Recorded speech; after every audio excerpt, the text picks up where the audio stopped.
Hi everybody, my name is Emma and this is Emma Rose in Books. A couple of months ago I put up a video about how to record your audiobook, and it was going to be a series, and I've actually recorded the second part of the series and was editing it today. And basically either this video or that video is going to go out depending on the decision that I make today, because I've really got to make a decision.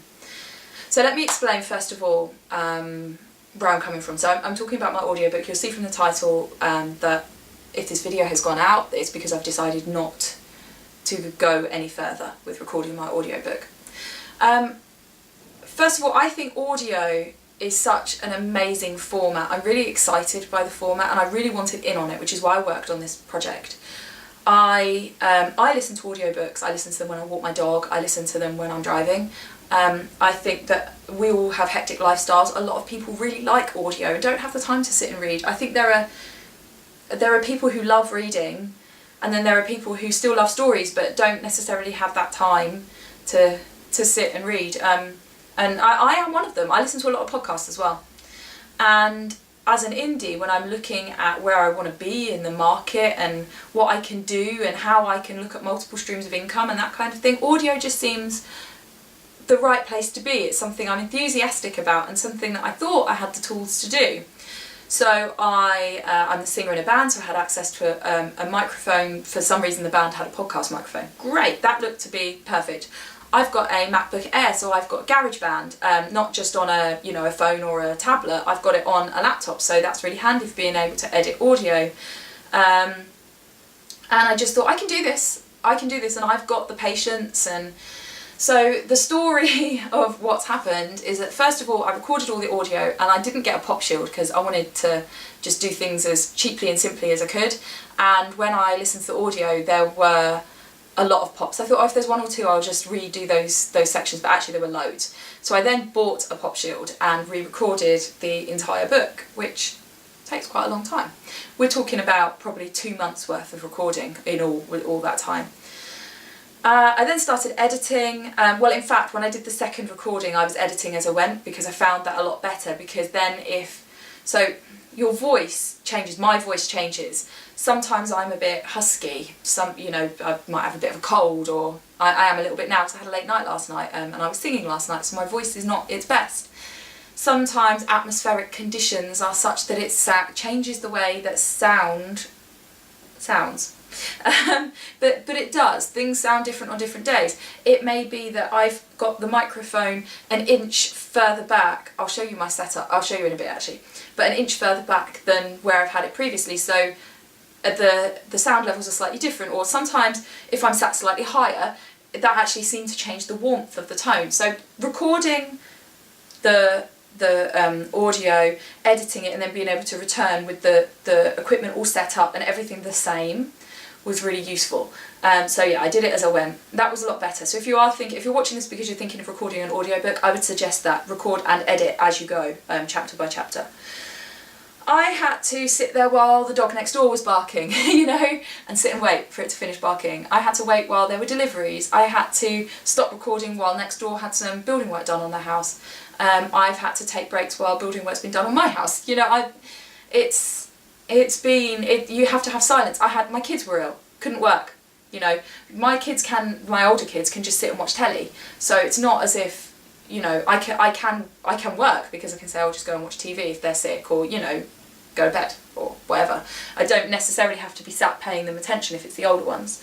But I needed silence to be able to work. In fact, there was one time when my son was ill and I was like, look, I've got to work today. Do you think that you can sit quietly? And he had a DVD player and headphones so that he could watch the film he wanted to watch while I tried to get more audio done. It's been fraught. I then exported all the files, which was really boring, and then ran them all through Audacity because there was a hiss on the microphone. Take all that out. Sounded okay, a little bit electronic. And then I've been sat just now listening to the files. I've spent about an hour and a half listening to them, and I've made 5-6 pages of notes on sections that sound dodgy, because I've spliced in a bit of audio at a later date that doesn't sound right, or my microphone, if it's not totally tight, like if the if the bass isn't totally tight and if the pop shield isn't totally tightened up, then sometimes you can just hear it shifting position. Sometimes you can hear a car drive past. Sometimes I suddenly get closer to the microphone. And if I was talking about a podcast, if I was talking about something that's, you know, half an hour to an hour long, and I mean personally when I listen to podcasts, I don't expect them to be perfect. I'm fine with, somebody going slightly off mic, or or you hearing a car, because usually the person on the podcast will say, oh sorry, a car drove past, or it's fine. It's fine but on an audiobook it's got to be as slick as possible. And at the end of the day, if I upload these files to ACX and someone has used their Audible credits to get this book, and it sounds like it's been made in a bedroom, which it has, then that's going to lead to me getting bad reviews. That reflects on the other versions of my book. And when I made my paperback, I knew that I am terrible at like arty, designy type stuff, and that if I made a front cover it would look like my 8-year-old had made it. And so I paid somebody to do it, and they did an incredible job, and I absolutely love the cover to my book. But because I wanted my book to look professional, I paid an editor to edit my book so that it was as professional as possible. I can't have an audiobook that has been made badly, and I thought I could do it. I thought it was going to be, because I understand sound and I'm pretty techie, you know, I can do it, and I understand how these programs work, and I can look stuff up and I can solve things and I can look at waveforms and whatever, and I'm fine with all of that. But, you know, I've spent hours and hours and hours and hours, and it's not even enjoyable hours. It's not even as if like I'm sat writing with a really cool album on that I really want to listen to, or sitting in the garden or whatever. I've been sat in silence, headphones on, for like 6-7 hours a day, going out of my mind listening to my own voice. And now I've just listened to what ought to be the final versions of all these files. I knew there would be little bits to fix, and I'm writing pages and pages and pages of notes on stuff that isn't right. And I wanted to come straight on and record this because I wanted it to be as truthful, honest, emotional as possible. I'm not emotional, but you know what I mean. Rather than me recording it in a few days when it's absorbed a bit more, I wanted, you know, because I think it's all well and good for, as an author tuber, me to sit here and be like, here's my book's amazing, I'm so proud of myself, and I am, but I've also had things that have been really hard as a writer, and this audiobook was one of those things.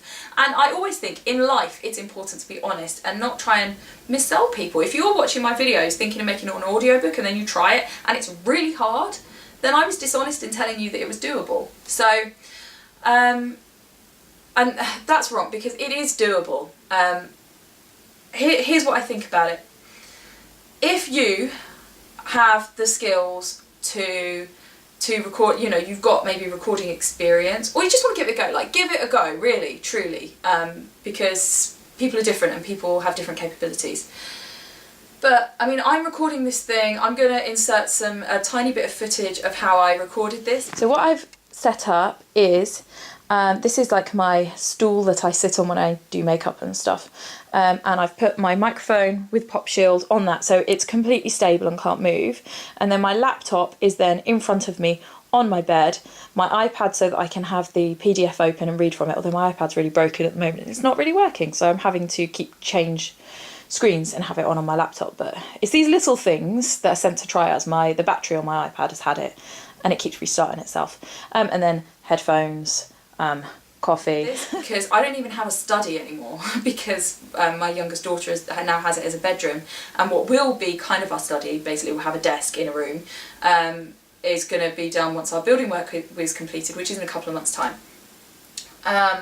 So I don't even have a desk, like I'm working on my bed, and I thought that was fine. I thought it was quite good because actually in here the soft furnishings meant that the sound was alright, I thought, but I mean, I'm not a narrator. I think my voice is alright, but I didn't realise that there are skills to do with the way that you say the letter P and trying not to make mouth sounds. And what if you've just had a drink and you're trying to not make mouth sounds? And what if you've got a cold and you keep sniffing? And maybe you've got a bit of a home studio. Some people do. Maybe you've got a room that's quite well soundproof. Maybe you know somebody who's a sound person. Maybe the answer is to subcontract. You know, subcontract to, you know, pay a studio, pay someone who's going to edit it. That costs a lot of money, by the way. Maybe you get a narrator and do it that way. I wanted to record this myself because this is an autobiographical book. It made sense for me to narrate it. But I mean, this isn't necessarily the end of the road, because I really truly do believe in audio as a format, and maybe this is the point where I go on ACX and look for a narrator and try and do a royalty share, because I spent a lot of money on this book, and right now I can't invest any more in this book. I can maybe invest in a different project, but you're looking at this business wise, I really can't invest any more in this. And but it seems that I also maybe can't do it for free either. And I'm not emotional, like obviously I'm not sitting here crying or anything. There is a part of me that wants to cry, but it's more out of frustration and boredom, as opposed to anything else. And wasted time. I hate wasted time. I mean, all those months. I mean, I have learnt a lot. Every experience is worthwhile. I have learnt from it. But I also feel a sense of relief, because I'm so ready to be on to the next thing. I've got another project coming up that I want.